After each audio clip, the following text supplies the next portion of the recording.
À votre avis, la présence française en Côte d'Ivoire est une intervention ou non une simple présence, comme dit Paris, pour assurer la sécurité de ses citoyens en Côte d'Ivoire? Alors d'abord, je voudrais faire remarquer que cette prestation de serment du président Ouattara était sa seconde prestation de serment, puisqu'il l'avait déjà fait préalablement, et que en organisant cette cérémonie, on reconnaissait en quelque sorte que la première n'avait aucune légitimité.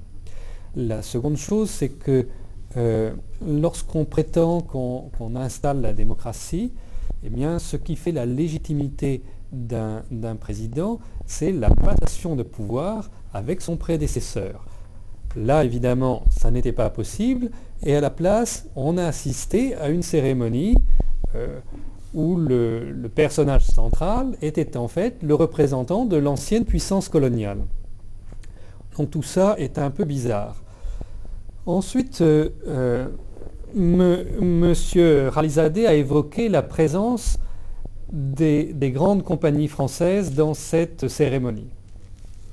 Alors, il faut se rappeler quelques épisodes précédents. Donc la France était installée là avec des privilèges absolument exorbitants pour ces multinationales. Et lorsque M. Gbagbo s'est retrouvé au pouvoir, il a dans un premier temps maintenu ces privilèges pour les compagnies françaises, et puis il s'est progressivement rapproché des États-Unis et d'Israël. Et là, on a assisté à une rivalité entre puissances coloniales autour de M. Gbagbo. Et à un moment donné, M. Gbagbo a décidé que lorsqu'il fallait construire de nouveaux équipements en Côte d'Ivoire, il y aurait des appels d'offres, et donc cela signifiait que les compagnies françaises perdaient leur droit quasi automatique à obtenir les marchés de l'État. C'est ça qui a déclenché la colère de Paris. Et ce à quoi on a assisté en fait au cours des derniers mois, c'est à une réconciliation sur le dos des Ivoiriens entre les États-Unis, Israël et la France pour une exploitation commune de la Côte d'Ivoire. Et vous voyez maintenant comment ça se termine. Alors, la bonne nouvelle, c'est que ça se termine par la stabilité et la paix. Mais la mauvaise nouvelle, c'est que cette stabilité et cette paix vont se faire sur le dos des Ivoiriens. Donc, monsieur et madame Ouattara sont des amis personnels et de longue date du président Sarkozy, qui a mis toutes les forces françaises à sa disposition pour l'imposer en Côte d'Ivoire. Et je rappelle que par ailleurs, M. Ouattara est très lié à la finance internationale à travers son passé au FMI, et que Mme Ouattara est très liée au sionisme international à travers toute sa famille. Voilà. Donc maintenant, on retrouve la position de départ après des années d'affrontements extrêmement sanglants dont les Ivoiriens ont été victimes. Monsieur Thierry Meyssan, est-ce qu'on peut dire en quelque sorte, comme M. Khalilzadeh a évoqué ici présent, que les compagnies économiques, notamment françaises, ont cessé de soutenir Laurent Gbagbo, ex-président, ce qui a été en quelque sorte à l'origine de sa chute du pouvoir? Quel est votre commentaire là-dessus? Je pense qu'on peut même dire que ce sont ces compagnies françaises qui ont demandé, exigé que l'État français intervienne militairement pour renverser Gbagbo. Et ceci tout à fait indépendamment de la question électorale. On serait allé à ce dénouement de manière inéluctable. Oui, merci beaucoup, M. Meyssan. Je voudrais rajouter une petite chose sur cette question du prétexte des droits de l'homme. Parce qu'il y a un moment, ça n'a plus aucun sens. Les droits de l'homme, ça ne consiste pas à appeler des armées étrangères pour imposer un chef d'État. Donc, si on souhaite la démocratie en Côte d'Ivoire, il faut commencer par laisser les Africains se débrouiller tout seuls.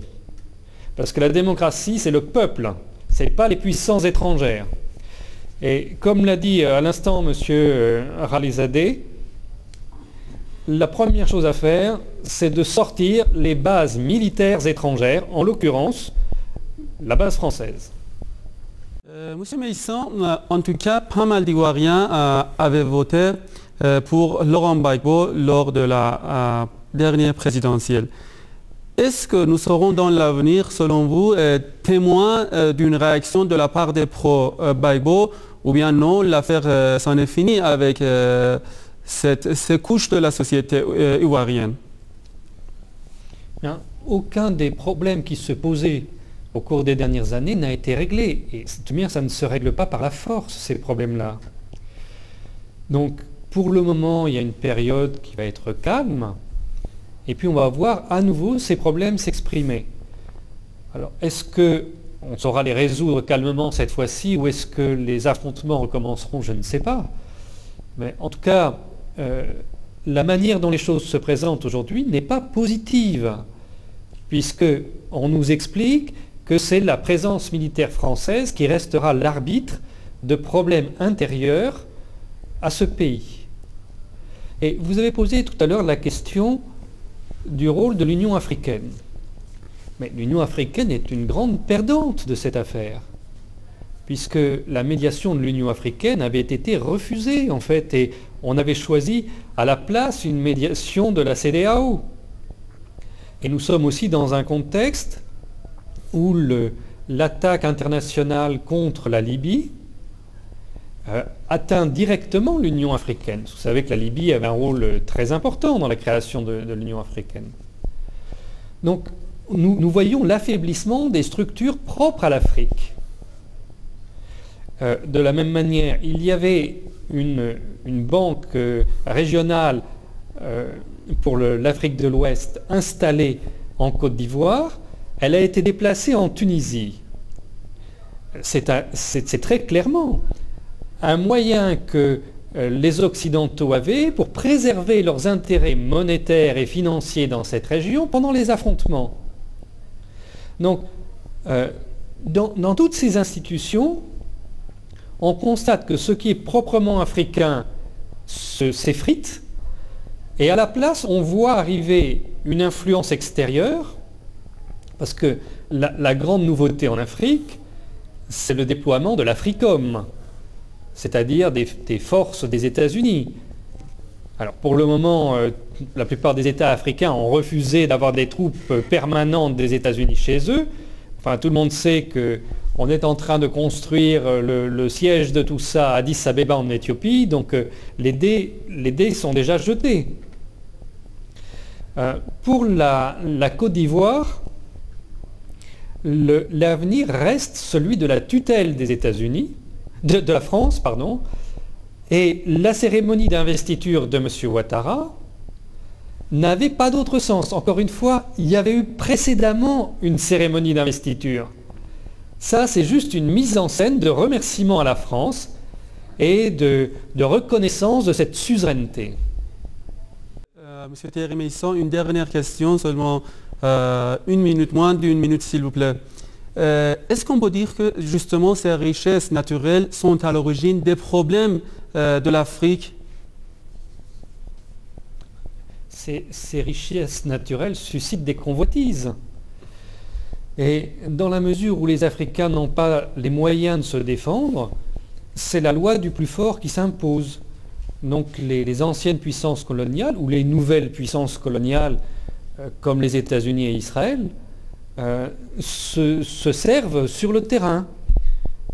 Comme cela vient d'être expliqué à l'instant, on a vu dans les dernières années la guerre des Grands Lacs, qui au total, si on regarde en incluant le Congo, c'est 6 millions de morts. Hein. Donc quand on regarde la guerre des Grands Lacs, pendant la guerre même, ces grandes sociétés continuent merci beaucoup, Monsieur Meïssan. Thierry Meïssan, je rappelle que vous êtes journaliste et écrivain français. Merci infiniment d'avoir accordé cet entretien à la chaîne internationale SAR. Merci beaucoup.